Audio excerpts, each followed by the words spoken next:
Hello and welcome to another episode of Music and Words Unite. I am your co-host Troy, and with me I have my friend and co-host Mark. How you doing, Mark? Hello. And today we have a special guest. And can I call you by your first name? Yeah, absolutely. All right, and it is Reed. How you doing, Reed?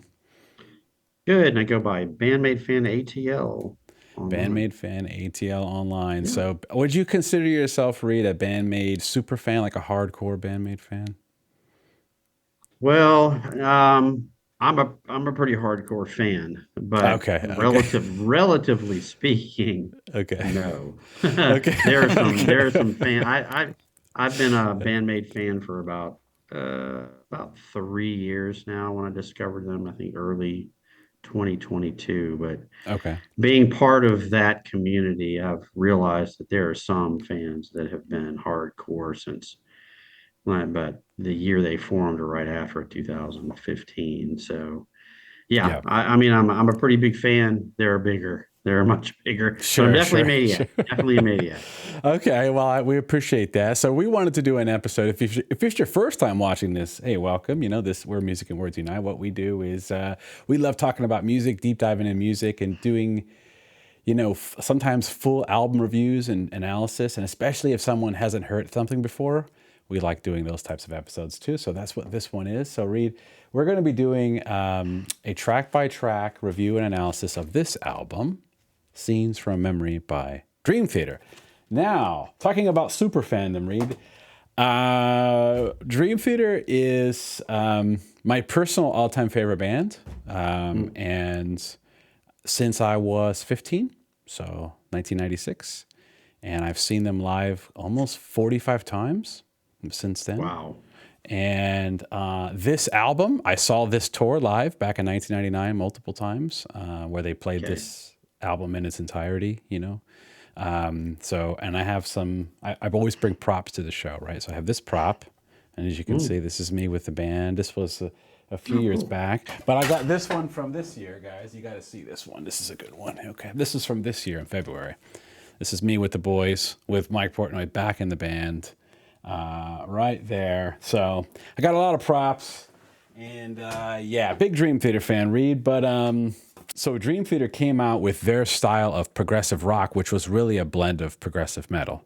Really, they were one of the four kind of founding fathers of what's modern day progressive metal, and they had one hit on the radio, which they got lucky with, basically, which was "Pull Me Under" back then. And after that, all my friends in high school were like, Dream Theater, that's like nerd music. Like, they thought it was like, they didn't, because they were just listening to, Smashing Pumpkins and Nirvana and all that stuff. By the way, that's Yeah. exactly the same thing they said 20 years before that when I was in high school, or 15 years Yeah. before that, Yeah. about Rush. Oh, there you Same go. thing. Right. So it Exact was same thing. totally uncool to like Dream Theater back then. It's totally different now, Mhm. actually. This landscape is totally different. But so when I saw them, there was like 500 people, 600 people at the show. You know what I mean? It wasn't a lot of people. But what happened was they made an album called Fall into Infinity, which was critically kind of panned. And a lot of the fans didn't like it either. And that album, they were getting a lot of pressure from the record label to make hit songs again. So it was a different type of album for them. I love that record. We had a whole episode about that record on the channel. But it's one of the, so they were like, we got one more shot. I'm kind of paraphrasing, to do what we really want to do. And if it doesn't work, kind of break up. So Scenes from a Memory was like, screw the record label. We're just going to make the exact record that we want, and nobody else has any say in it whatsoever. And let us go produce it. And if it fails, then it was a good run. So this was like what happened was it was so successful for them. It was universally kind of loved by fans and critics and stuff of prog music, that it set their whole career ever since then, from 1999, and now they're pretty bit popular, Yeah. over the years. So yeah, so it's kind of a fundamental album. So Mark and Reed, let's get right to it. Not right to it, it's been a while, but let's get to the first song, which is Regression. So I'm going to play a quick clip from that. And for those who don't know, this is a concept album, a true concept album, meaning it tells one story from beginning to end. And If you can literally read the lyrics and you can follow along with the story if you read the lyrics. And there's multiple characters in the story, and the singer is playing different characters, and one of them is a female. So he goes to like a female voice, and sometimes when he's singing it's Victoria. So here we go. Here's the opening track. 3, 2. If at any time you need to come back, all you must do is open your eyes. 1. Safe in the light that surrounds me, free of the fear and the pain. My subconscious mind starts spinning through time to rejoin the past once again.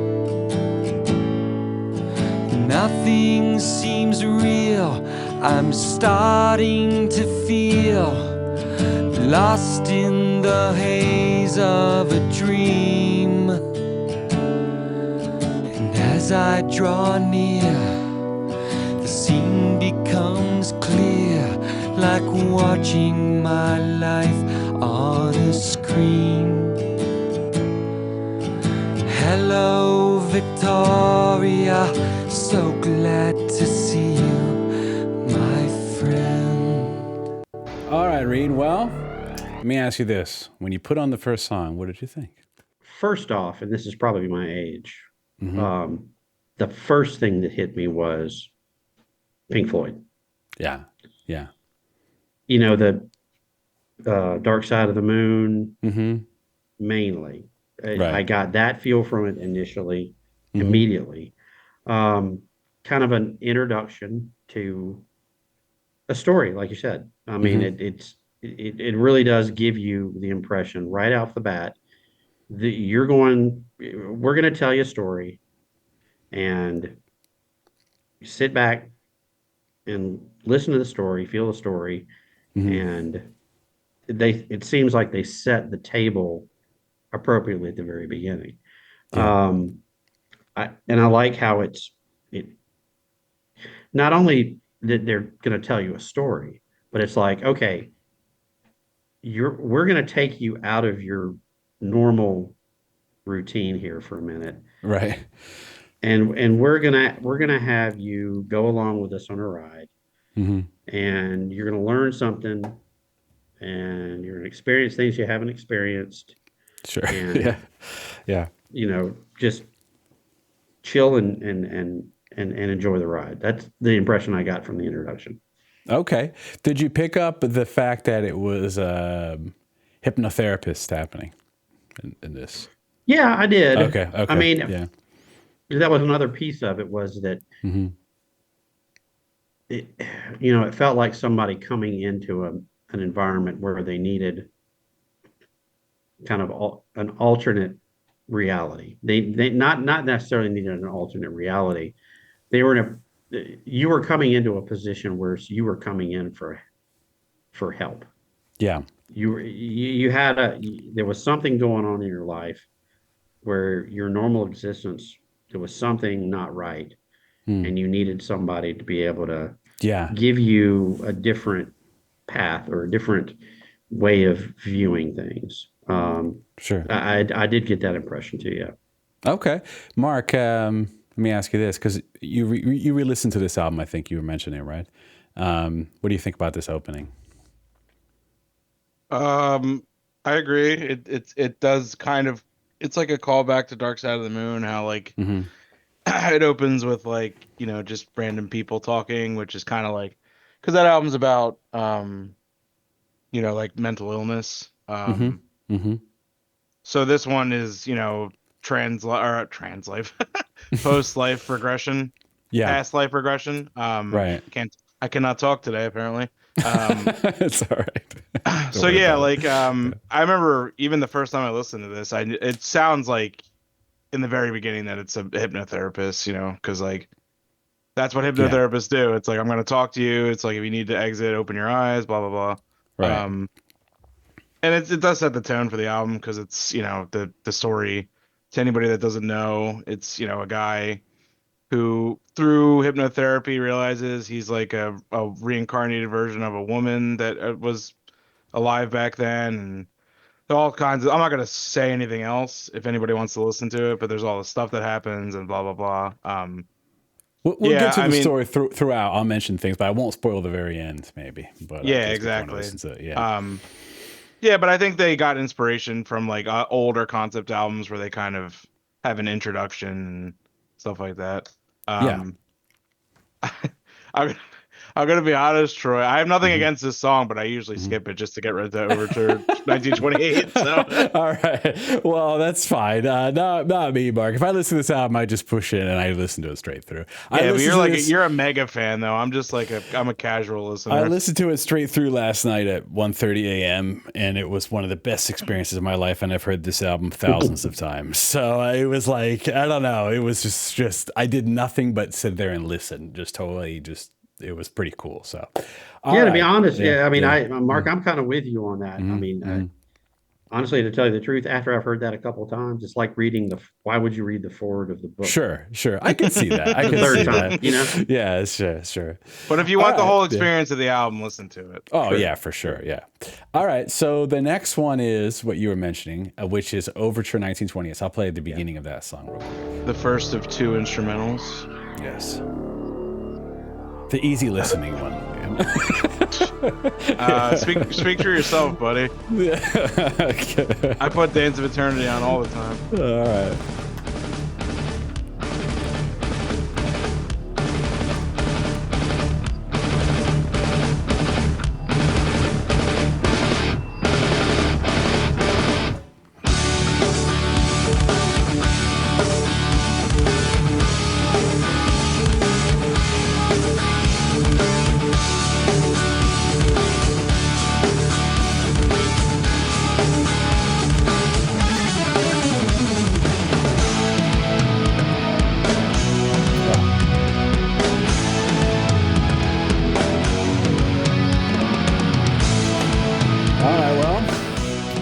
That was a clip from the beginning of Overture 1928.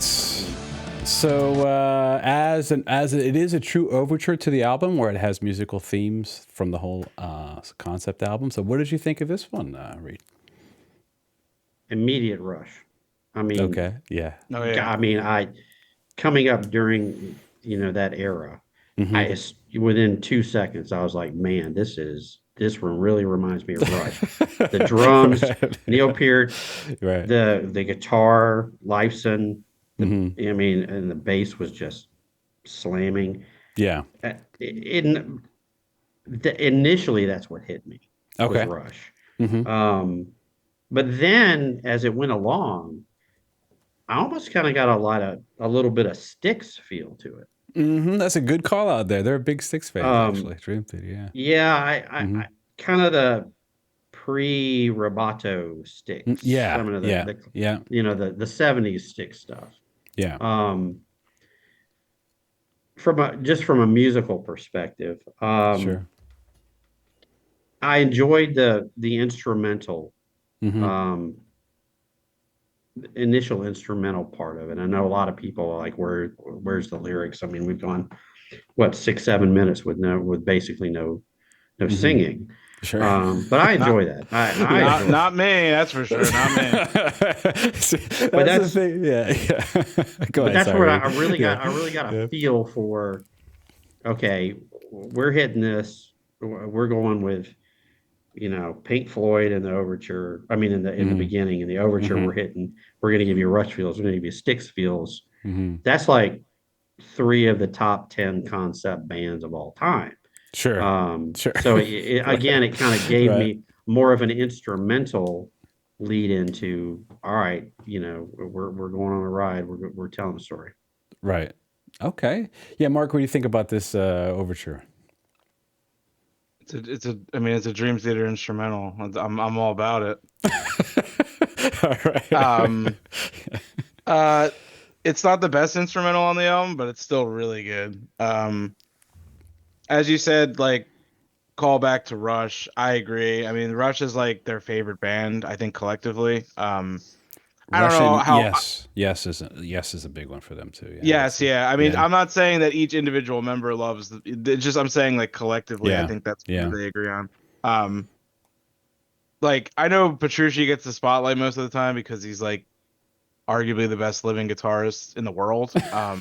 He's up there. He's one but of them. Yeah. yeah, but John Mayung on this album, man, like he's just going ape shit. Especially, I mean, so for those who aren't aware, Petrucci is the guitar player and John Mung's the bass player. Just to set that up there. Yeah. yeah, especially on the 2 instrumentals on this album, you'll hear Yeah. later with Dance of Eternity. Dude, he's just going insane on this album, man. Yeah. I love this song.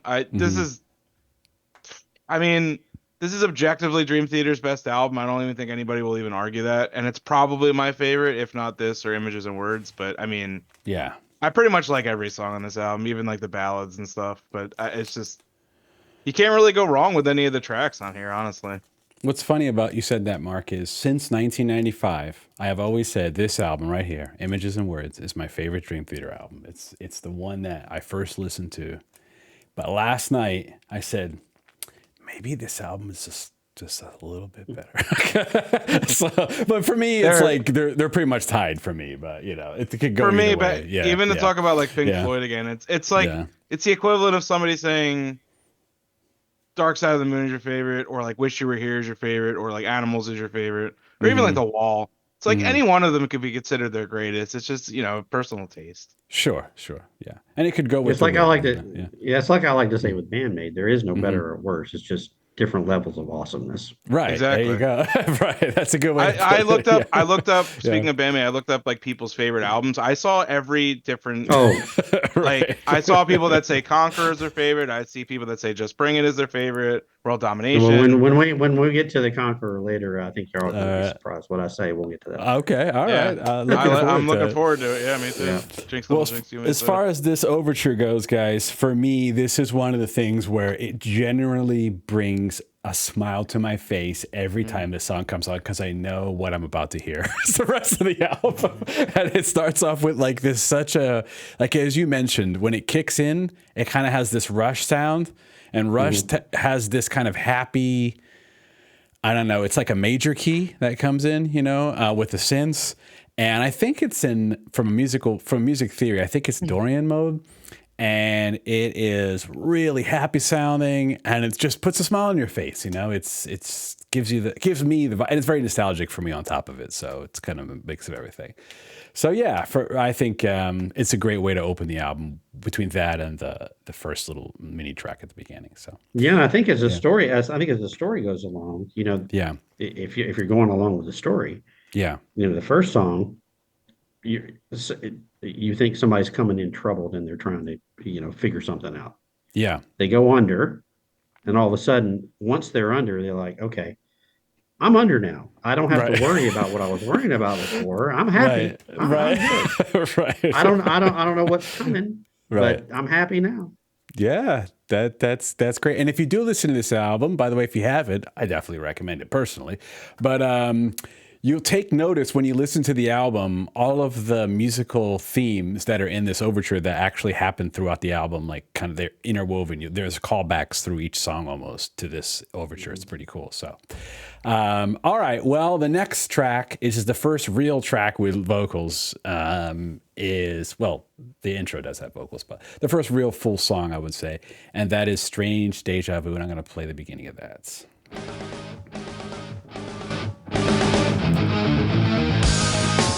Subconscious strange sensation,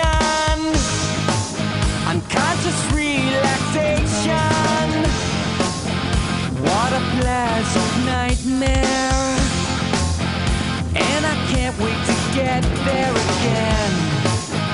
Every time I close my eyes, there's another vivid surprise, another whole life waiting. Chapters unfinished fading. Closer now, slowly coming into view. I've arrived. And before we talk about it, gents, I do have to play the chorus because it's a good one. Into the riff in second verse.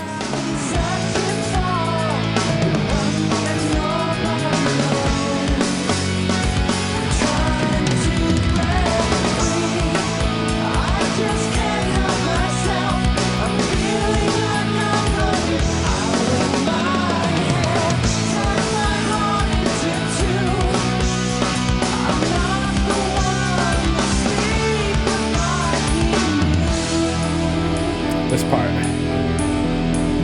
The bass, as you mentioned, Mark.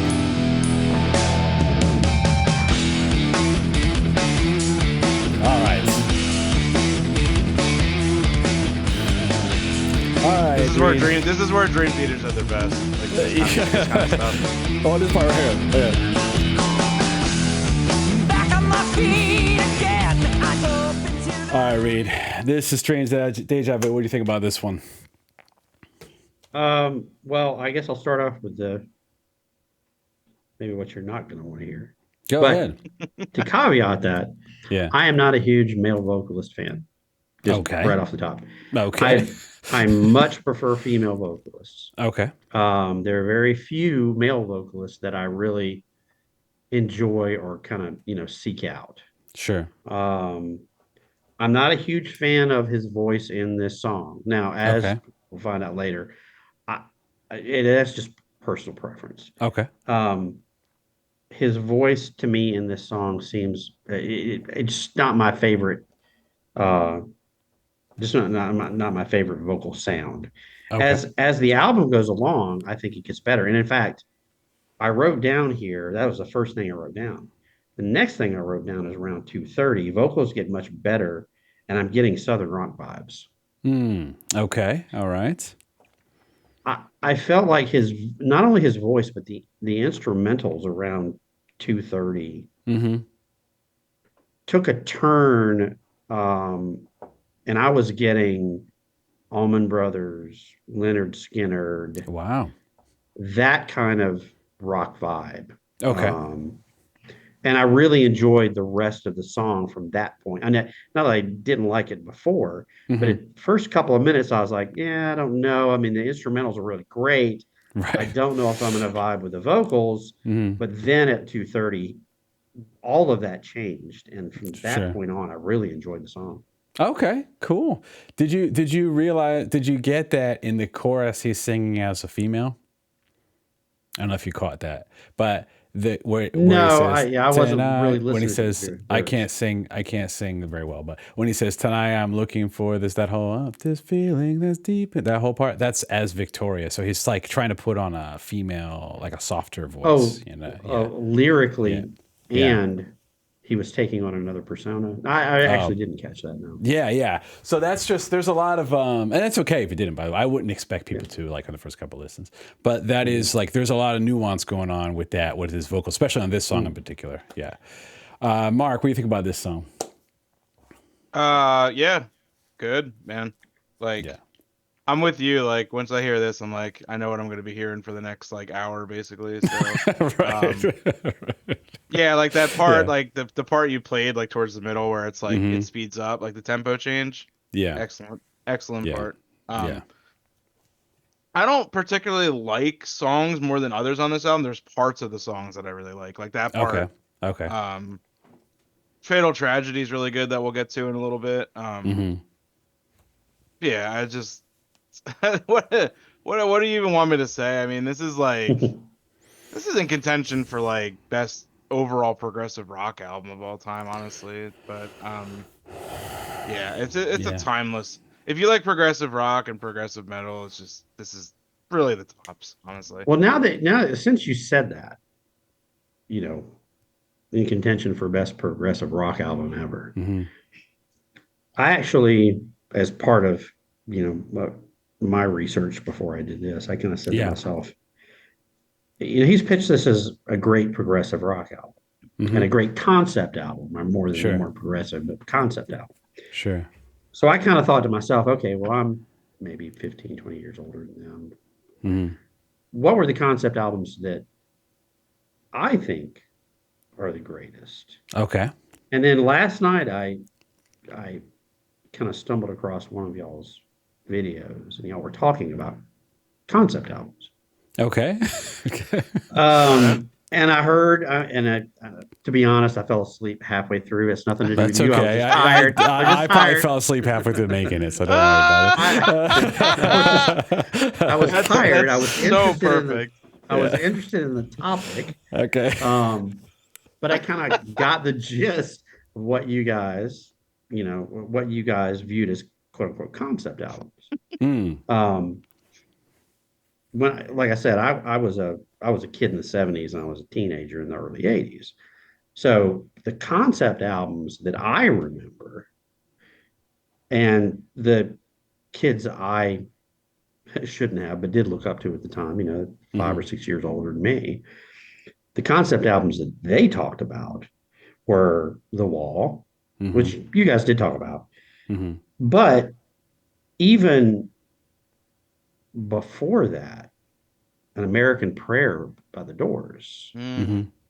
or Sergeant Pepper. Now, we could argue all day Mm-hmm. long whether or not that's a concept album or not, but I think it was intended to be a concept album.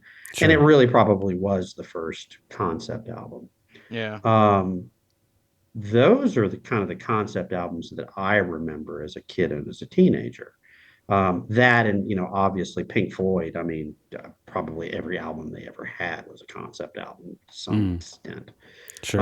at least until Waters left, Mm-hmm. and maybe even after. Um, but and then I saw concept albums after that. Mm-hmm. Like I really love Green Day, American Idiot. Mm. I think that's probably one of the best concept albums I've ever heard. Now, I haven't heard them all, like Dream Theater. I haven't heard this Right. one until last Right. week, and it's a great one.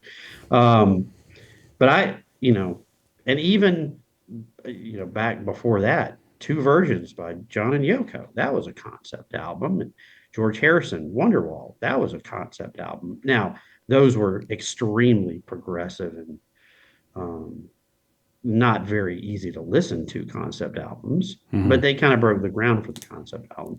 Sure. So I found it interesting what you guys saw as concept albums and kind of what I view as concept albums. And this certainly, I think, is in contention for at least one of the most um, congruous concept albums. In other words, it's keeping the theme throughout. Yeah. Yeah. Um, I I'm having a hard time, other than maybe American Idiot or maybe An American Prayer by the Doors, which was done 8 years after Morrison died by the other Doors surviving members. I, I, this is probably the one of the top three concept albums from a continuity perspective that I've ever Sure. heard. I would compare this, Reed, before we move on to the next song. I would compare this to it's not even modern day anymore because it came out in 1999. Yeah. But by prog rock standards, I guess it's modern day because prog rock, it's been around a while. It's kind of like maybe, and tell me what you think, Mark, but it's maybe like a more of a modern day 2112-ish type of a record, right? Where I was gonna say Lamb Lies Down on Broadway. Okay, yeah. So it's like that. Now, see, that's a Genesis I've never heard before. I've never heard Okay. that. That's Gabriel era. Yeah. Yeah, and to be honest with you, there was a big discussion, back in the 70s about whether or not Tommy was an opera or not, or was it a concept album, or is it a rock opera? What is it? Right. I really think this album is kind of on the same level as Tommy. Yeah. Okay. It was one of the inspirations for it. So funny that you say that. So. Yeah. Yeah. Well, why don't we move on to the next song, which is... I cut you off. Were you going to say something? About the song itself? No, because you said you thought it was like 2112, and I said Lamb Lies Down. Oh, I'm saying like when I say concept album, I mean concept album from a very progressive rock lens concept album, like 2112, like Lamb Lies Down on Broadway, like even The Wall, for example. Like to me, those are progressive rock staple concept records, and this is the late 90s version of one, right? There's not a lot of them. Yeah. And it's a very famous one. And so for me, guys, this song is just a strong kind of driving fun song with a really cool chorus. Like when they play this live, it has like a very song, there's a lot of heavy musical instrumentation in this record, like a lot of Dream Theater records. So when they bring in a sing-along chorus, it's like live, it's kind of like a breath of fresh air where people can sing along and then it goes back to the music again. And this song has those elements to it, you know. So I think it's a good one. The next track is kind of a segues song.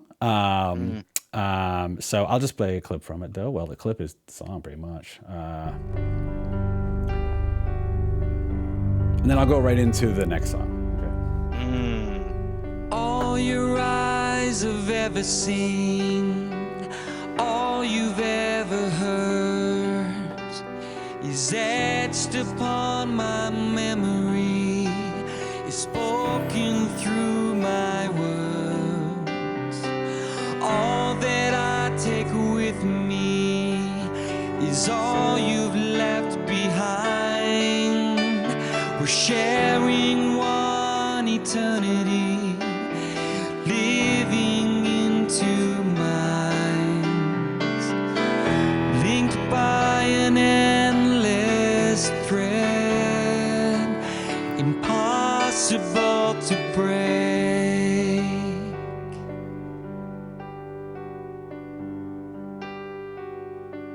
Yeah, here we go. Alone at night. Now we're going into a clip from the next track, Fatal Tragedy, which we'll talk about. I need to find all the answers to my dreams. When I sleep at night, I hear the cries. What does this mean? You got to play some from like the parts in the Okay.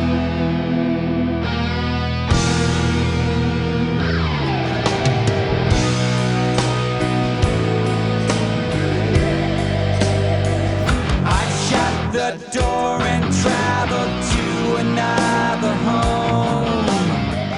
I met an older man, he seemed to be alone. I felt that I could trust him, he talked to me that night. Lad, did you know? All right, so that's the beginning of Fatal Tragedy, and you want me to play... this one also has a really cool, fun sing-along chorus too to it. Want me to play the... What do you want me to play, Mark? Because you said play something else, so you tell me what clip you want me to play. Yeah. like the middle part where it's like the what do they use in this, like Fibonacci sequence or They use golden a ratio or something? They use a grow shrink of time signatures. Yeah, That's what they right, do. Yeah, they're in the right, middle yeah. section. All right, I'll play a little bit of that. All right. and then we'll talk about it. Without faith, without hope, there can be no peace of mind. Portnoy's drum sounds amazing on this track.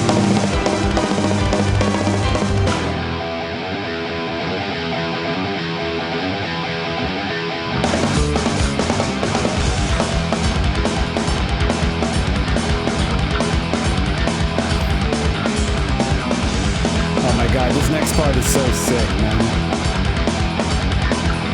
This part.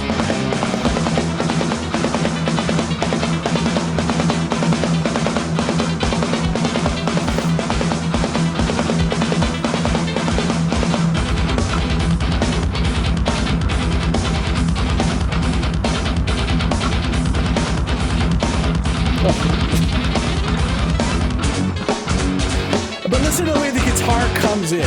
Oh my God. We're here. Man, listen to this solo right here.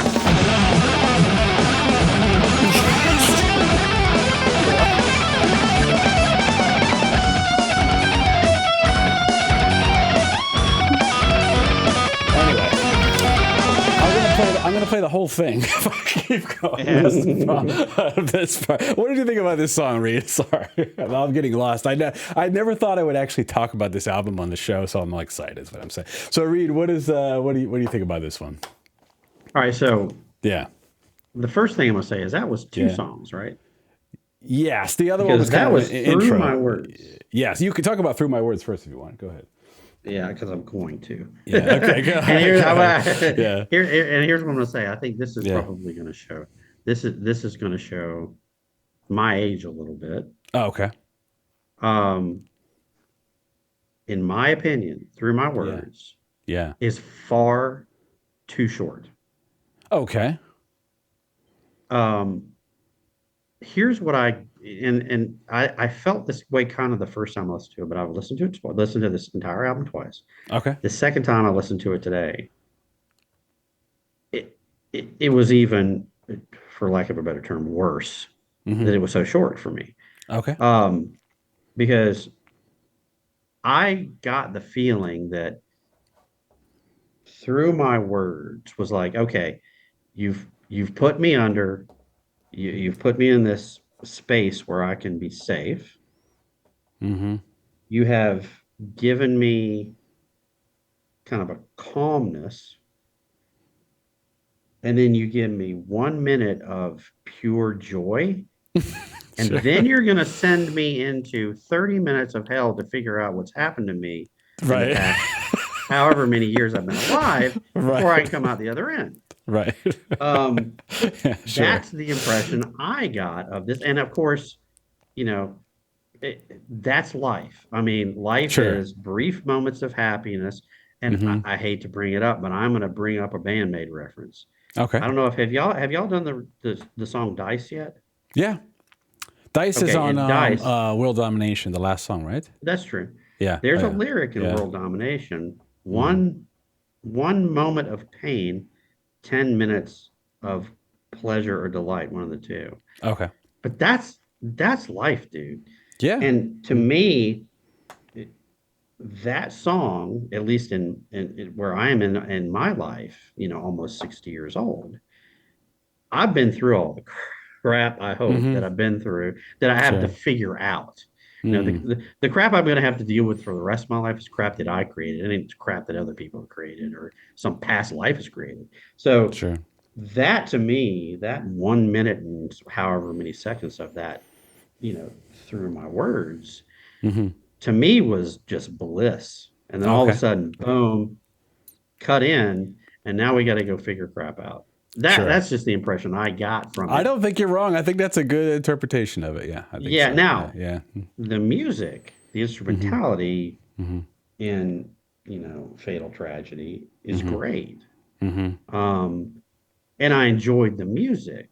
And I think if I had just heard Fatal Tragedy on its own, I would have been like, this is great. Instrumentality is great. These are great musicians. The vocalist is great.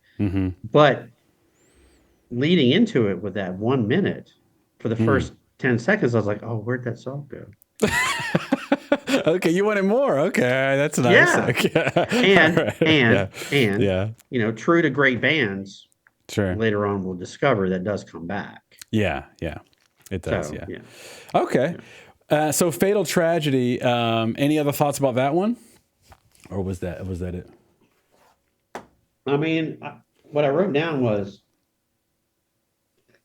the first thing I wrote down was turns melancholy. Yeah. Yeah. Sure. Yeah. I did write down, it turns a little operatic, like Queen. Yeah, for sure. Yeah. Early Queen. Yeah. You know, Day of the Races, Night of the Opera. I mean, most of Queen is operatic, but I mean that it gave me that kind of feel, early Queen. I wrote down here, I think this is where the voice kind of turned for me, or started to turn, because I wrote down voice is unique. No, I didn't say I like the voice. Okay. But I kind of realized at this point in time, I don't hear any other vocalist here. I don't hear, you know, most of the instrumental stuff here, but I've noticed influences. I didn't notice him sounding like anybody else, which I think is good. Right. And then I wrote down at 4:30. Now this is a relatively long song. I kind of, you know, after that initial hit of saying, "Oh, where'd the previous song go?" I enjoyed it up till about, I wrote down 4:30. It tends to turn a little too electronic for me. Okay. I kind of got the feeling that, I mean, what I wrote down was I'm getting Boss Battle vibes. Okay. Okay, I can see that. And I mean, not to be negative, not to be positive. It's just it started to feel to me like we were going on a quest to save a princess, as opposed to a quest to, figure ourselves out. Okay, all right. Well, thanks for the review of that one, Mark. What do you think about this song? What do I think about this? Do you hear this guy? What do I think about this song? What do I think about this song? Why I oughta. Okay. Come on, man. It's one of the best on the album. Are you kidding me? Yeah, well, everyone has different opinions, Mark, so I need to know. Well, how do you feel? I want to hear what a mega fan thinks about this song. It's a classic, It's a classic. It's top one of the three? classics. Top three. For me, top three. Let me look at the track list. No, top five though. Ooh. Sure. Oh. Okay. All right. But for me, I love every song on this record, so a top five is just as pretty much good as a top three to me. But you love some stuff more than others, so I could probably guess your top five looking at these tracks. All right. Okay. well, yeah. What do you think, Mark? Because my review is going to be easy. It's just, any other thoughts? This song's great, man. I want to make a note. It's one of the few songs where the lyrics are written by John Mayung again. Yeah. All right. Which is pretty cool. Just like that whole middle section, man. Like with the shrinking time signatures is always I always thought that was really cool. It is, yeah. It's really just another way of them sticking it to every person that's ever picked up an instrument, and it's just it's oh cool, I play guitar but I'll never be able to play Fatal Tragedy on it. So. Well, but, yeah. So the boss battle part, the part you're talking about is the reference to the boss battle part. Oh, so running out of time? Well, no, the way it sounds. So the thing that, to be honest with you, is cool about this review of having Reed on who hasn't heard the record before, is not even familiar with Dream Theater, is Dream Theater has a sound. And so when they get into their crazy instrumental sections, a lot of times they tend to have a sound. And it's one of those things when you're accustomed to it, you look forward to it. It's it's like anything that you like, you get forward to it. But I can imagine hearing it for the first time, it would probably sound like a boss battle. So I'm not even going to argue about that, Reed. But yeah, so that's I guess what Reed, what Mark is saying, that's the part he likes the most is is that part. Yeah. Well, as a lover of video game music and boss battle music, right. Maybe that's why I like it so much. But yeah, this has always been a favorite for me. Even when the first time I heard this song when I was 13, right. See. Yeah, probably around 13 or 14 is the first time I heard this because that was 2002-ish. Okay. Yeah, this is always, I don't know, this is one that is nostalgic for me from when I was younger. Okay. So it may not necessarily be the best track on the album, but it's always one I really liked. So it's a top track. It's just front to back. It has the Queen vibes. It has classic Dream Theater sound. It has fantastic soloing, plus what they do with the time signatures, the growing and shrinking. If you don't know what we mean by that, essentially what they do in the instrumental part is they start off with a certain time signatures, and then they start growing them out, and then to a point where they get it's going to be hard to explain, but mathematically you'd have to go analyze it. But then they bring it back in towards the end, and then it goes to this kind of dual guitar and synth harmony at the end, and it's just killer. So, and then it leads right into the next song, which is one of the most, in my opinion, unique sounding songs on the album, aside from Spirit Carries On, and which is Beyond This Life, and I'll play a clip from that.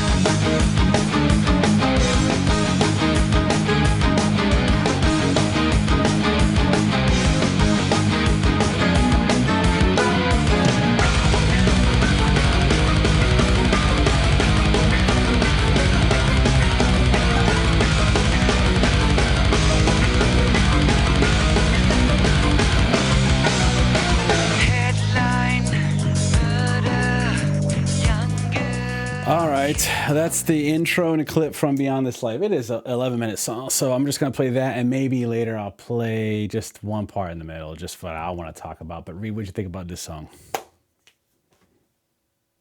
I enjoyed the song. I mean, I wouldn't say it's my favorite song on the album, Okay. but it kept my attention the entire time, Okay. which I can't say that for every song on this album, Okay. regardless of how long they are or short they are. Okay. It kept my attention the entire time. I really enjoyed the backing vocals toward the end. Okay. The Okay. addition of the backing vocals toward the end of the song, Mm-hmm. I think really filled the song out and kind of brought it to a denouement. That if it came on, I would on the radio or on my, shuffle or whatever it is. Okay. I would listen to it and I would enjoy listening to it the entire time and would be disappointed if it when it Okay. I have a question for you, Reed. Have you ever listened to much Frank Zappa? Ooh. I've listened to enough Frank Zappa to know that I can take him in very small increments over one period of time. There you go. Yeah. The middle section is very Frank Zappa-esque, and for a lot of Yeah. people, that is not easy to listen to. So, like Mike Portnoy, Frank Zappa is one of his all-time favorite artists, like period. So that's a huge influence on Mike Portnoy specifically. I mean, Frank Zappa is he's an absolute genius. Yeah. It's just Yeah. he's a very specific genius. Well, what I like about this song is you basically get like 3 minutes of Frank Zappa style instrumental, but a Dream Theater version, right? You get like 3 minutes, like a little small mini song, in there. That didn't trigger for me. The Zappa thing didn't trigger for me, but now that you say it, I totally hear it. Okay, Totally hear the Zappa influence. Mark, what do you think about this one? Yeah, it's another great song. See, it's funny that you say Frank Zappa. Like, it kind of reminds me more of like, are you talking about like the second keyboard solo and then the guitar solo and then like the weird like piano melodies that he plays and like yes. that little part. Yeah. It's almost like I think Frank Zappa does a lot of like 3/4 time signature stuff. He also does time signature stuff. He also does this a lot was like of a lot of fast time signature stuff. Yeah. He does a lot of like weird vocals too, like the That too. I can understand where people get that from with like the keyboards. Honestly, the keyboards on this song remind me more of like a cartoon kind of. I don't know. I can't really make sense with it.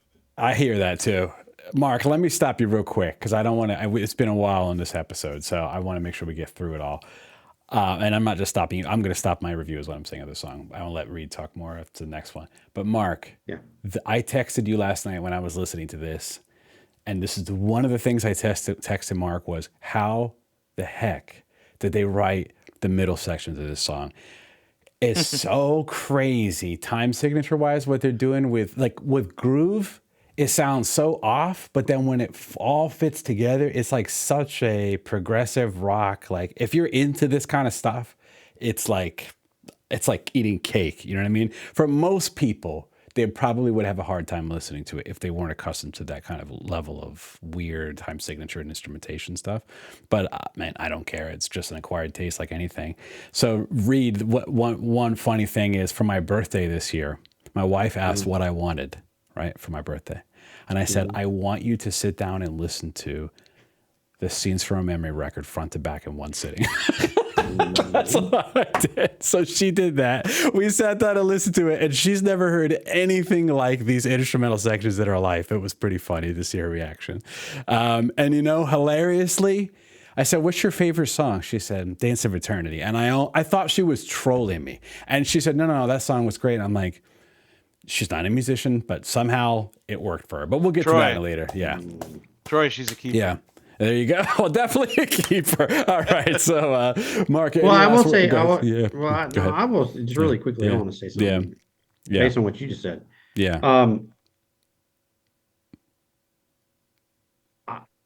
I think I have an idea of not how they wrote this, but of why they wrote this the way they wrote it. Okay. You mentioned at the beginning this was do or die for them. Well, not do or die, but Right. Yeah. it was their last record. Right. So they wanted to put something out that would knock everybody's socks off. Right. So I think at pieces of this album, Mm-hmm. they really went deep and Mm-hmm. said, we're going to write something fucking amazing. Right. And we're going to do shit that nobody else has done. Right. And we're going to really work to bang this out so that Right. it's amazing. Right. And I really think that I can see that they went on this album on this song. Sorry, on this song. Sure. Said, yeah. we're going to throw a bunch of shit at them that they never heard before. Right. And it's going to be amazing. And if they Right. like it, they like it. If they don't, well, then fuck them. I like your attitude, right? I do think you're right. I really do. So, all right, Mark, any last words about this one? I did cut you off, so I apologize for that, buddy. So, yeah. No, all I was gonna say is like I could see where people make the Frank Zappa connection there. It always just reminded me of like stuff you'd hear in like a Tom and Jerry cartoon, basically. Okay. Which means it goes right over my head musically. So, yeah, it's cool. Okay. All right. The next one is Through Her Eyes. I'll play a clip from this one.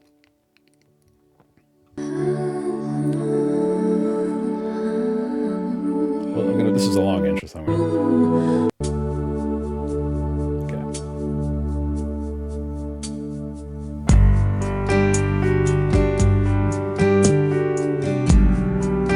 Hear the fretless bass there, Mark? You notice that? Yeah. You know I do. I've been listening to a lot of Weather Report and Jaco Pastorius. I can pick that up. So. Okay. Good man.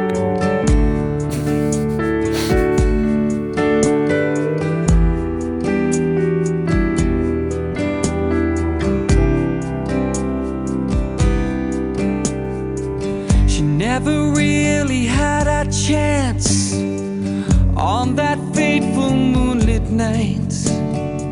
Sacrificed without a fight, a victim of a circumstance. All right, Reed, that was a clip from Through Her Eyes. We didn't get to the chorus, but the best way to listen to this is just listen to it on your own personally. So I'm just playing clips for reference. So, Reed, what did you think about this one? Total shift for me. Okay. And as soon as this song started, within 5 seconds, Bon Jovi. Wow, I never got that, but I can see it. Sure. Never say goodbye. Sure. That riff, right. that melody is never say goodbye, all up one side and down the other. Okay.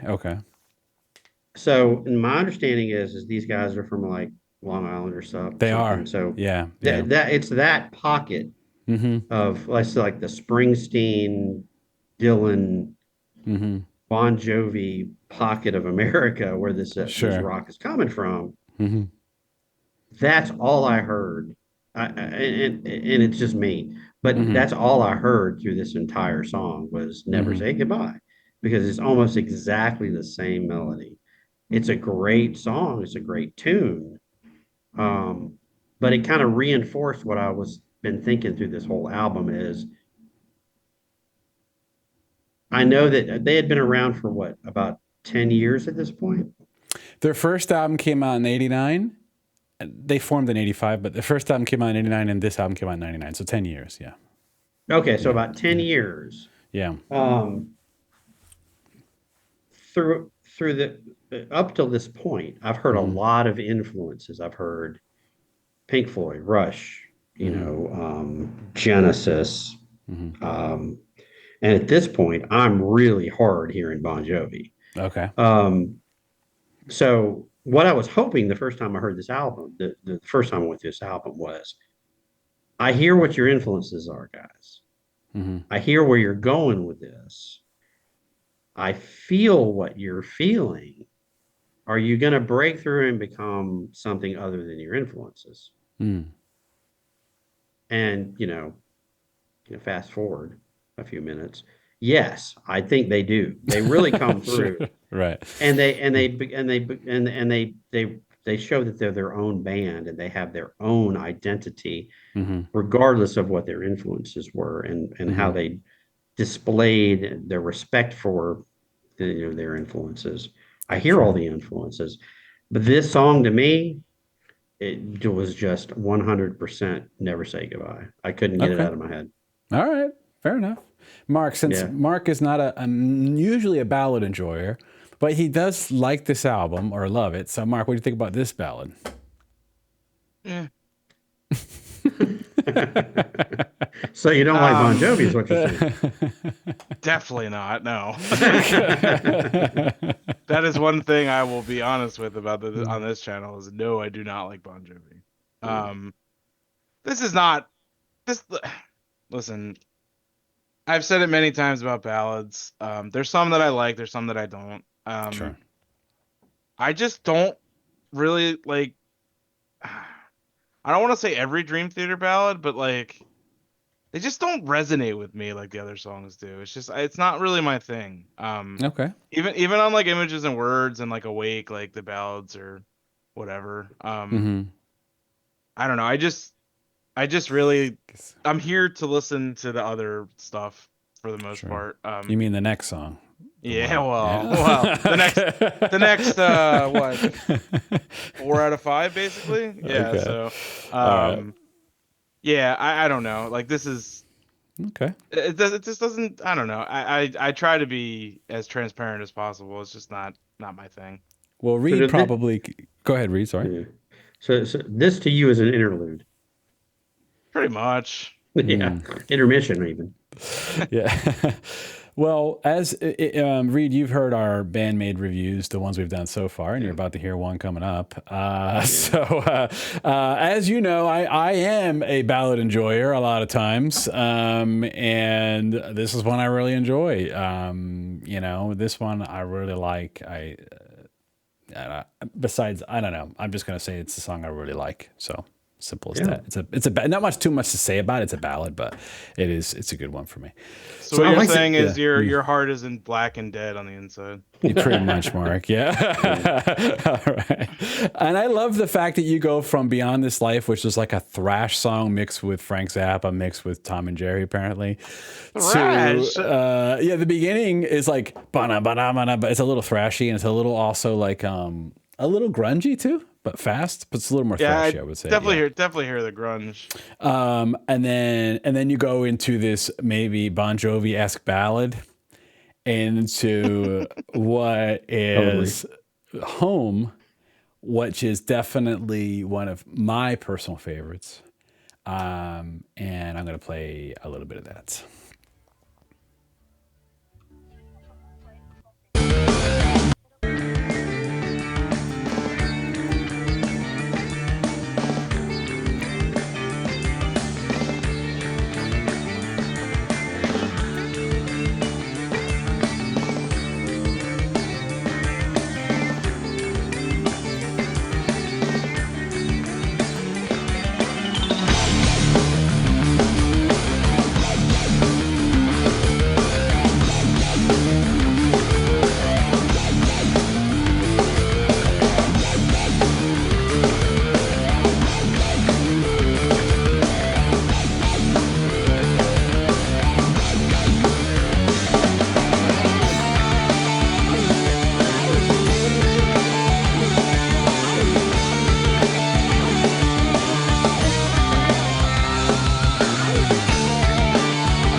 I don't want to turn this song off, man. This is a song I was walking around to last night.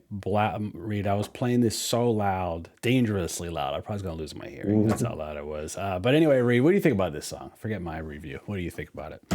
Home, right? Yes. I started to get honestly, this song started out with for the first 30, 45 seconds, kind of a continuation of, to me, the Bon Jovi theme. It's almost like it moved from Never Say Goodbye to, what was it, Young Guns, almost for the first 30 to 45 seconds, just Okay. instrumentally.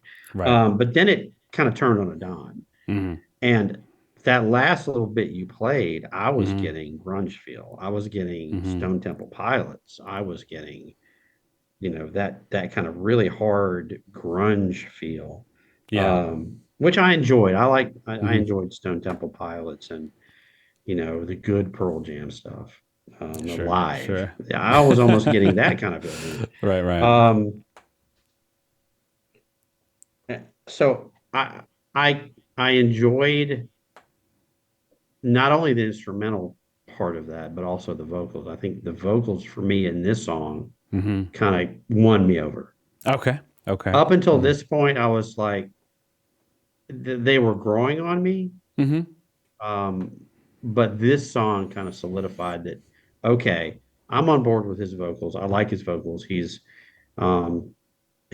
versatile enough to where if I listen to more of this, if I listen to another album or something, I could I could enjoy the album, and even if there were parts of it that his vocal stylings maybe not, it wouldn't be my favorite, the majority of the album I probably are going to enjoy his vocals. Okay. That's kind of the feel I got from the song. Okay.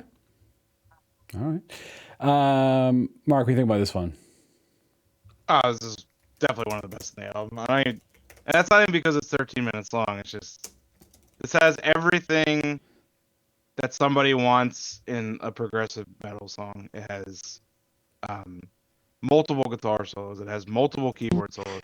It has this song isn't the only one on the album, but it has like a throwback to the song Metropolis Part 1, which is always awesome. Yeah. He has yeah. the vocal line. He's taking it to the Right. in the middle of the song. yeah. I always thought that was really cool. Yeah, this song's awesome. There's not really even much I can even say. I just think this is like an amazing track, musically, of course, and James LaBrie's vocals are really good on this track too. They're good on the whole album, really, but this one specifically, this is top tier for me. It's top 3, definitely. Yeah, top 3 on the album, potentially top for me personally, potentially a top 10 Dream Theater song. Yeah, I would say so. Yeah, it's like if you like Dream Theater, Reed, because I know you're new to them. If you like Dream Theater, like this is like a quintessential Dream Theater song. It's got a little bit of everything. It's got the high range vocals. It's got the metal. It's got insane musicianship. It's got some catchy hooks in it. It's got a little bit of everything. So it is for me one of the top ones. Yeah. And I just have to, and I sent Mark about this song too last night when I was listening to it. I said, when James LaBrie sings this part of the song, I just wanted to give him everything I own. That's how much I love right there. So let me get to this. Let me get to this. Look at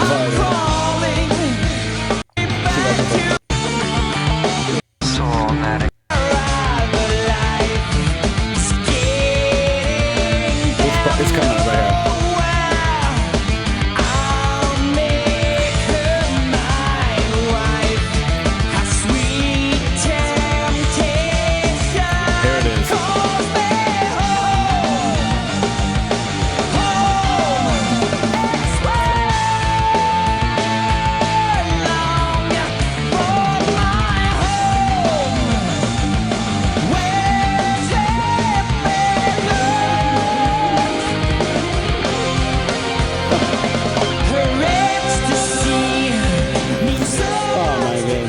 This is just one of my favorite Dream Theater songs, so I'm going to stop talking about it. All right, go listen to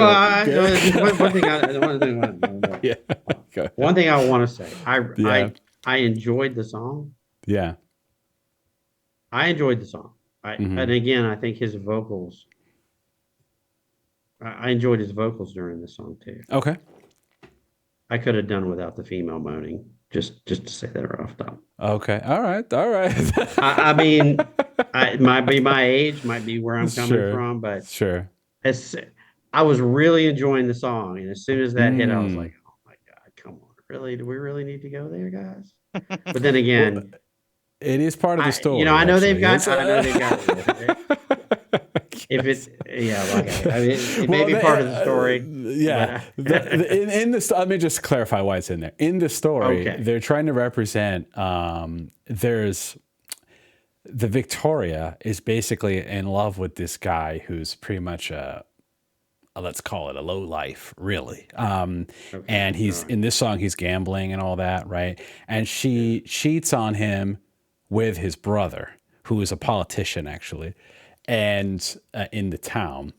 And when she cheats on him, is pretty much when all of the rest of the elements of the story happens is through that adultery or whatever, right? Cheating. So okay. So I'm missing context. yeah, I'm missing context. that is Okay, supposed to let you know that they are literally cheating. She's cheating on him with this guy. okay, That's how, yeah. okay. And there's also the sound of like a gambling happening in the background right before that. Yeah, I Yeah, noticed that yeah, she was in my right ear, and there was other stuff going on in my left ear. It's like almost I yeah. was like in two different rooms. So he's drugged up, gambling. It's like a whole degeneracy happening, and it sets him. It sets gotcha. it sets the tragedy that happens later in the record. Like, Okay, all right, yes, that's what all it's right. there for. I missed that part. So okay, no problem. So I've listened to this record a million times. So all right. So the next one is Dance of Eternity, and I'm gonna play the intro to it, and then one little part of it because it's a long song. I'm just gonna skip around a little bit, but you gotta hear the beginning. I mean, you know.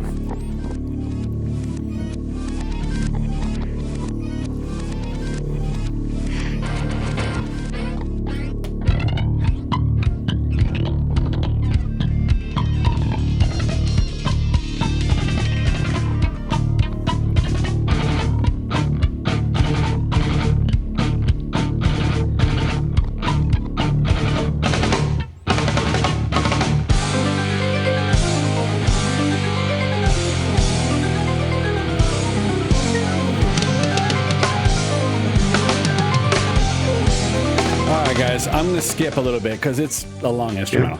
Yeah. So I'm going to get to just, you know, the part that gets my heart beating, you know, the blood pumping. Okay. Oh, yeah, you got to play the bass solo. Okay, yeah, all right. I'll play it from here for about 30 seconds.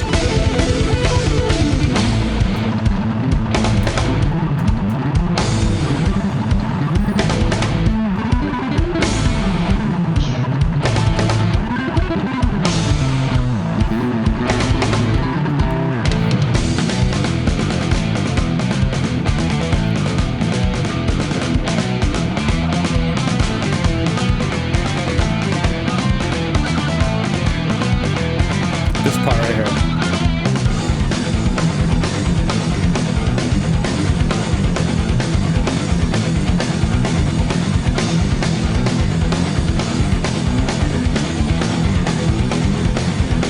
Drums in this part are so good. Oh yeah.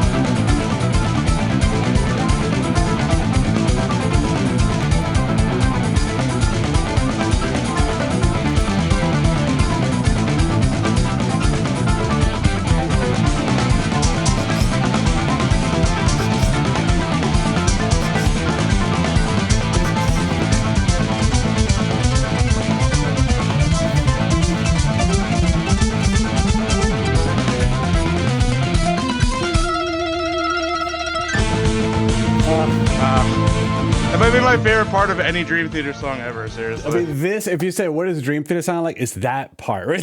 That is like, they have their own sound right there. So anyway, Reed, this is a crazy instrumental. What did you think of this one? I enjoyed it. The very beginning to me, there's a Van Halen song that sounds very similar to this, and I can't think of what it is. Okay. Earlier Van Halen. The very intro of it is there's a Van Halen song. I can't think of what it is. I think it's like off Main Streets, but anyway. Okay. The rest of the song though, incredibly impressive. Mm-hmm. I felt a lot of time signature changes.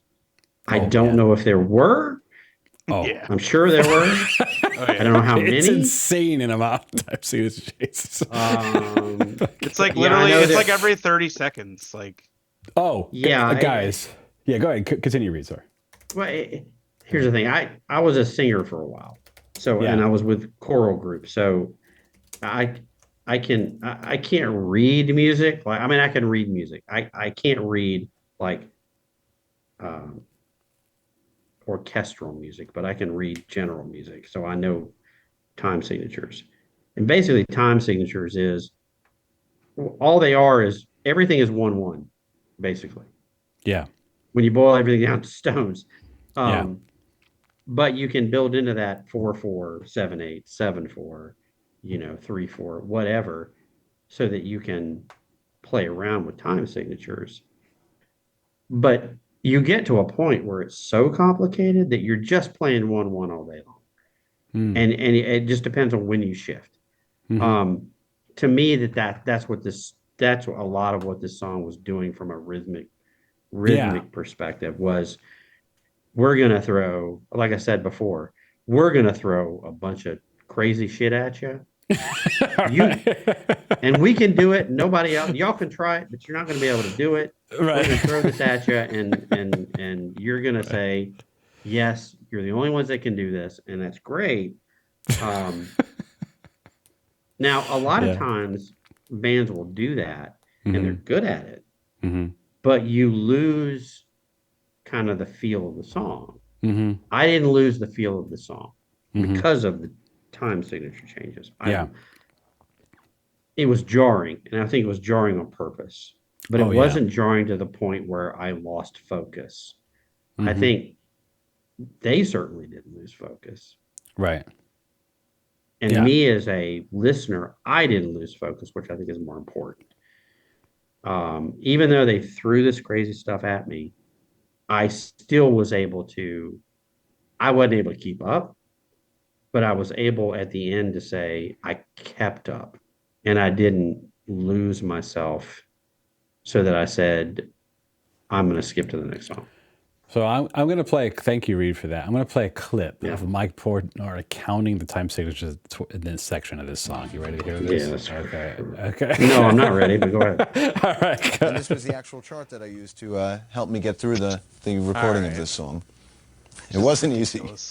So we're going to play through it's sort of the end of the instrumental of the Dance of Eternity. It's all twos, fours, and sixes, guys. I'm going to Twos, just fours, point and along and count out loud and see if you could This is not the whole song. This is just one part of the song. sort of follow all of the different on-time signatures as we go along. Walk with us, if you will, through the nightmare, which we call... So the metronome! Through the nightmare. 1, 2, 3, 4, 5, 1, 2, 3, 4, 5, 6, 7, 1, 2, 3, 4, 5, 1, 2, 3, 4, 5, 6, 7. 1, 2, 3, 4, 5, 6, 7, 1, 2, 3, 4, 1, 2, 3, 1, 2, 3, 1, 2, 3, 4, 1, 2, 3, 1, 2, 3, 1, 2, 3, 4, 5, 6, 7. 1, 2, 3, 4, 5, 6, 7, 1, 2, 3, 4, 5, 6, 1, 2, 3, 4, 5, 6, 3, 4, 5, 6, 7, 8, 1, 2, 3, 4, 5, 6, 7, 1, 2, 3, 4, 5, 6, 1, 2, 3, 1, 2, 3, 4, 5, 6, 1, 2, 3, 1, 2, 3, 1, 2, 3, 1, 2, 3, 1, 2, 3, 4, 5, 1, 2, 3, 4, 5, 1, 2, 3, 1, 2, 3, 4, 1, 2, 3. Anyway, it goes on and on from here. He just keeps counting. It just keeps changing every few seconds. So, I mean, obviously not every Dream Theater song is like this, but this is one song intentionally meant to say, we're going to create the craziest instrumental, like time signature wise, and it's going to just work somehow. So somehow it just works right towards right after Home. You look for, like when you listen to this album, like when you're a fan of it, for much time, you always look forward to, okay, Home is on.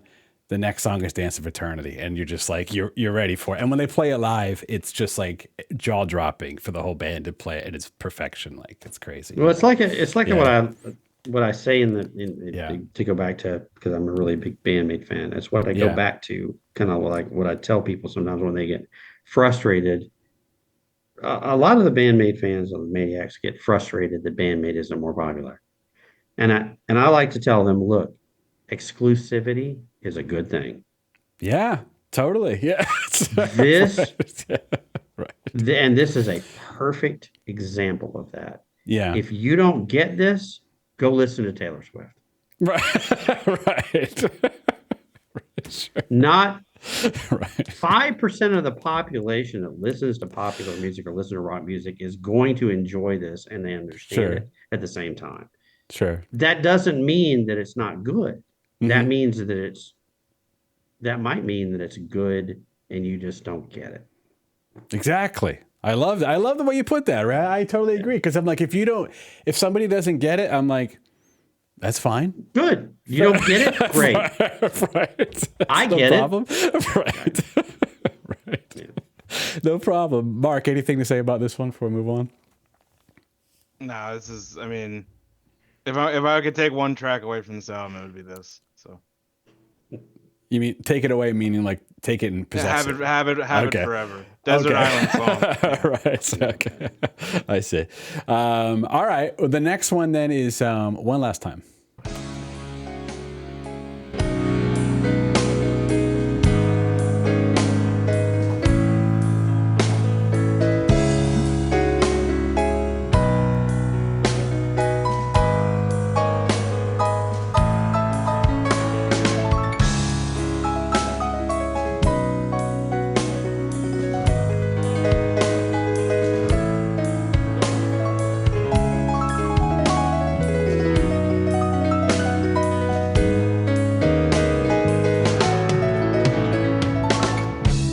It doesn't make any sense, this tragic ending. In spite of the evidence, there's something still missing. All right. Read us a clip from One Last Time. What do you think about this one?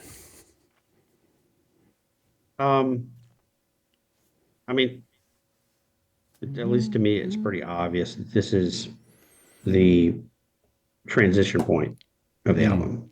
Mm-hmm. You're coming down now. Mm-hmm. We're going back to where we started. Right. We're getting a lot more simple. We're not throwing a bunch of crap at you. Right. We are getting back to where, okay, you've seen all the complicated stuff. To go back to kind of I mean, at least this is the way I saw it, Right. or I hear it, is we started off this album, song 2 or 3 with, we're going to get into some shit here. Right. And we're going to come out the other end and we're going to bundle it up Mm. and we're going to make it simple for you. Right. So that you got it, so that you can deal with it after you come out of this. Mm. Because if you tried to live your life in songs 4 through 9, Mm-hmm. you'd be a mess. Sure. Right. Right. But you got to go through the mess to get to the clarity. Sure. So 10 is, okay, let's get back to the clarity. Let's boil this down to stones. Let's figure out, what we've dealt with, what we've tried to figure out. And let's kind of come out of this with, go back to the, psychoanalytical perspective of, okay, you got a lot of crap to deal with. It's really complicated. How do you deal with this going forward and deal with other people? Mm. At least that's what I'm taking from it at this point. And for the next song. Okay. Now, Yep. the last song threw me a curveball, but we'll get to that in a minute. But at least that's what I get here. We're bringing it down. It's more simple. At this point, I wrote Kilroy. Okay. Because I think at this point, I know I'd mentioned Styx before, but old Styx. But at this point, this song really gave me Kilroy's here vibes. Okay. It was like, okay, we're dealing with something with Styx that people don't know, but Styx is dealing with kind of the naissance, really, of dealing with artificial intelligence and dealing with, how do you deal with a robotic intelligence? Okay. How do you deal with something that isn't purely human? Now, I'm not saying that's what this song is, but it gave me those vibes. Oh, okay. Okay. But at this point, I'm thinking to myself, okay, well, it's giving me, and I think I don't know if it was purposeful of them or not, but I'm always getting the perception here in this song that we're coming out of the complicated, and we're trying to bring it to simple. And how do we go forward from here? Okay. So that's a good, I like the way you put that, Reed, and I'll add on to that and I'll hand it over to Mark for his analysis. You know, this song I really love. This is a short, 3 minutes and 46. It's short relative to the other songs. A short song, but really is talking about the murder that happens here, where and it's basically them talking to each other, Victoria and her, you know, her lover, right? That you know, they're both being murdered. Essentially, what happens? She said, like, one last time we lay down today. So it's a very sad song about two people realizing that it's the last time that they're going to see each other, and it's it's the last thing, I think, in the story, if I remember correctly, that he's getting in the regression, meaning like he's seeing this from the past life.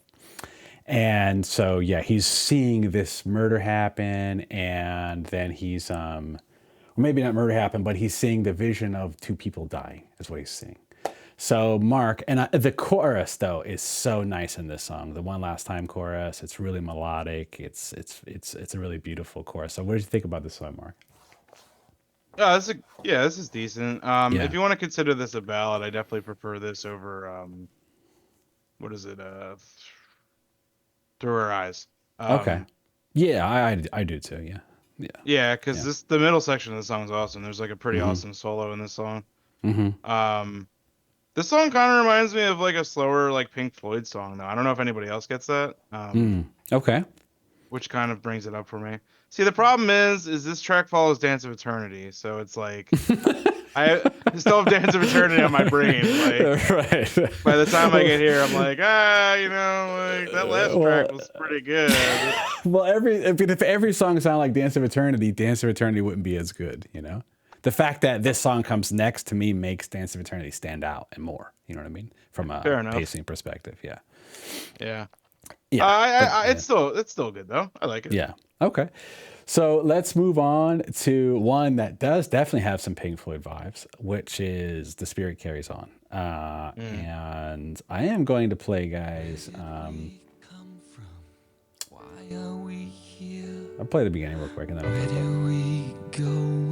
It's just us and them, basically. What lies beyond? So I'm going to play the middle part real quick, guys. So I was walking listening to this last night, and when it got to the middle part, which I'm going to play now, I mean, I'm just being honest, because, you know, Reed, you've seen our episodes. I don't mind being honest about emotional things. That I got super emotional in the middle part of the song last night. I was thinking about some stuff that's going on, some people in my life, and it really hit home to me. And I said, I've heard this song 1,000 times. How is it that the 1,001th time it's probably impacting me more than it's had over the last however many years it's been out, right? 26 years, I guess. And maybe it's because I'm older and I appreciate it now more than I did when I was younger, right? Probably. So I'm going to play the part that I'm talking about, all right?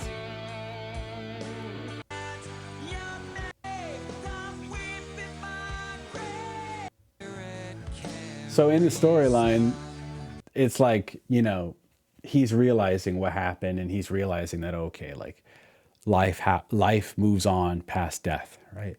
And she's telling him, like, look, move on, be brave, don't weep at my grave, you know, because I'm no longer here. Please never let your memory of me disappear.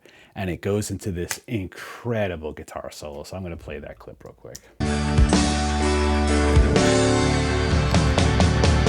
Move on, be brave, don't weep in my grave, because I am no longer here.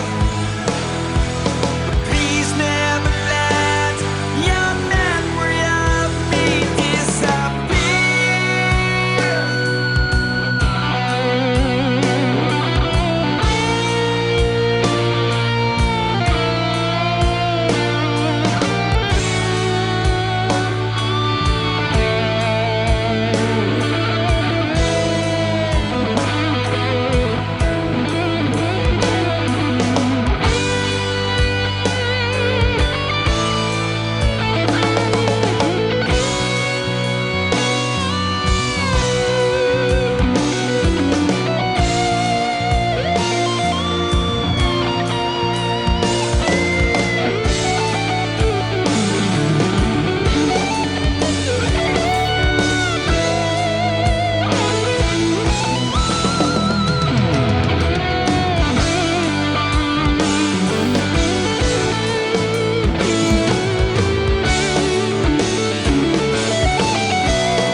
guys, whenever John Petrucci passes away, I'm going to be a wreck. That's all I can tell you. Because this guy, he's my favorite all time. So we were talking about that in a previous episode about people passing. Ozzy Osbourne died, and we were talking about that. So it got me all emotional, guys. So, all right, Reed. I mean, I feel like I'm clouding things, but this is my one time to talk about this song. So, Reed, what did you think about this song?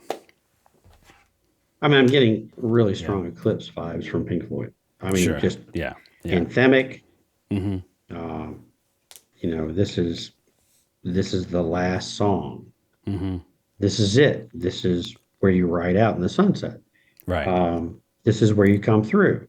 This is your catharsis. Right. Yes.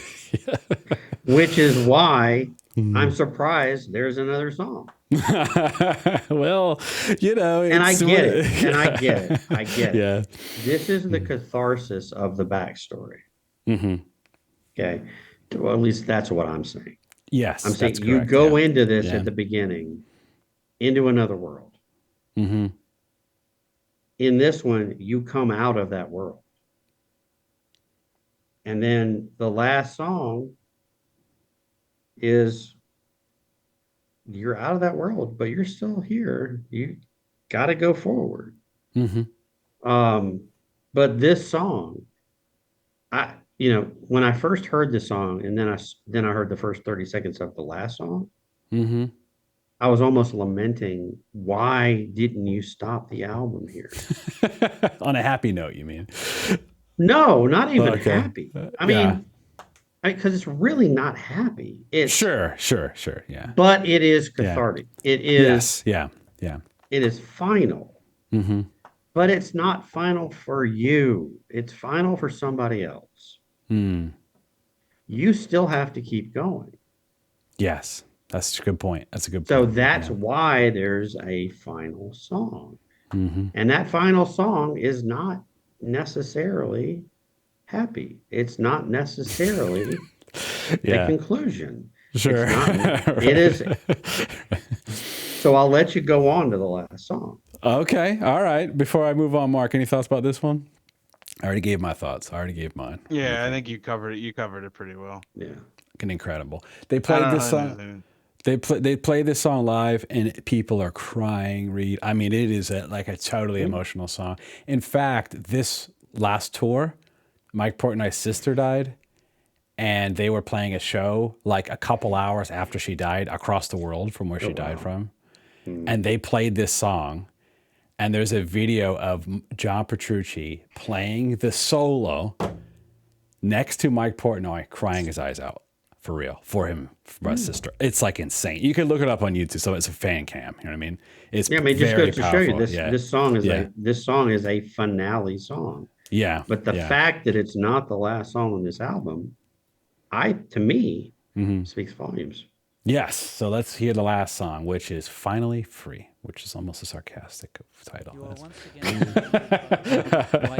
So I'm gonna play.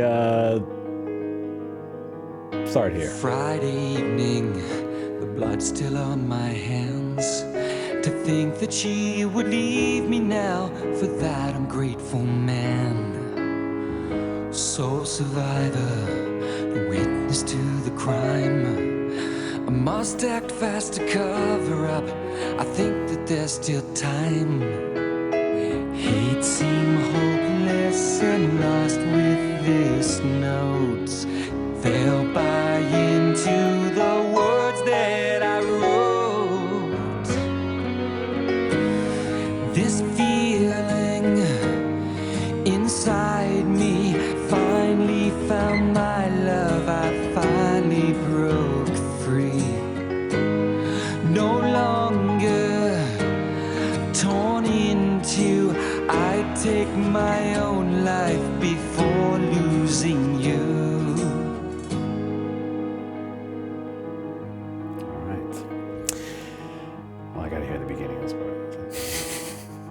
It's drum fill. Feeling good this Friday afternoon. I ran into Julianne. All right. So in this song, guys, you're hearing him playing all the characters is what's happening vocally. There's different story. They're all they're all saying different things, kind of wrapping up the ending of the story. So, Reed, what did you think about this song? And it has well, I'm not going to spoil the ending, but it has an ending that's a little bit of a twist. That's all I'll say. So, yeah, Reed, what did you think about this song? Oh, well, if we're not going to spoil the ending. Oh, I can spoil it if you want. How about this? No. If you're still watching and you don't want to be spoiled, turn it off. Otherwise, you're gonna get spoiled. Go ahead, Reed. Okay. Spoiler alert. Okay. Well, like I said before, I think that this album could have ended on the last song and it been perfect. Sure. But this song, I think, kind of brought back the fact that we started this as a journey. We went into the journey. We concluded the journey, but we still have to go forward, knowing what we've learned. And what I took from this last song was, okay, this is how, this is what you're left with after that journey to go forward. And I think it's very interesting. I enjoyed the song up until kind of the lyrics stopped and the speaking started. Okay. Because the speaking starts like a minute or 45 seconds before the end of the song. Yeah. And it's almost like a newsreel kind of thing. Oh yeah. You mean after the music's all done? You mean? Yeah, after the music's okay. Like Okay. The newsreel kind of starts, and then you just go to static. Well, do you know what happens? Did you figure it out? Because I can tell you. No, I didn't figure it out. Okay. All right, I'll tell you. You tell me. So you what tell me if happens I've got the right interpretation. So what happens is the hypnotherapist is actually the killer reincarnated, and he's been manipulating this person the whole time, and trying to get him to see everything. Essentially, what he did was, remember I said that the thing that set the whole thing in motion was the cheating? Yeah. Okay. So what happened was he was cheated on, and she basically, the guy that she cheated on him with, right? The politician guy who was his brother. What happened was she didn't stay with him because she was still in love with his degenerate brother. Like she had this weird relationship with him, right? And he's like, "But if I can't have you, nobody can," kind of thing, So he kills her, and that's what One Last Time is about. So in this one, he realizes that, it's a made up story, right? But he realizes that Victoria, the woman he killed, is this person. He basically finds out in real life. And he basically, somehow over time starts doing this hypnotherapy with him to make him see. He wants her to relive it again. Out of hate, essentially. So at the end, he says, "Open your eyes, Nicholas," and that's what he says when he shoots her in this song. He says, "Open your eyes, Victoria," and he shoots her. There's like a thing in that song in the middle of the song, and at the end he says, "Open your eyes, Nicholas," and he goes, "Ah!" So it just implied that he kills him. So it's implied that he kills her again, essentially. Oh wow.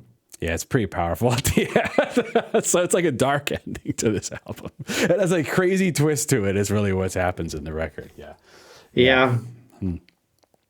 I mean, I enjoy the album. I enjoy the concept. I enjoyed like I said at the very beginning, I think it's probably one of the top, from what I've heard, probably one of the top 3 concept albums I've ever heard. Okay, great. I'm glad you liked it. I was afraid, Reed, you were going to go and say I hated this record. Okay. So that was my fake fear. Okay. Well, I mean, I will tell you the truth. Okay. After song 5, yeah, until song 10. Okay. So up until like One Last Time. Okay. When it got to 9, I was like, okay, we need to get to the conclusion here. Oh, I see. I almost felt like but that's just me. I mean, the instrumentalist in a lot of people is gonna. I mean, I'm sure you and Mark, or maybe one or two of you, is gonna be like, I could listen to Portnoy play those drums for another 4 hours. I could listen to Petrucci play those guitars for 4 more hours. Right. For me,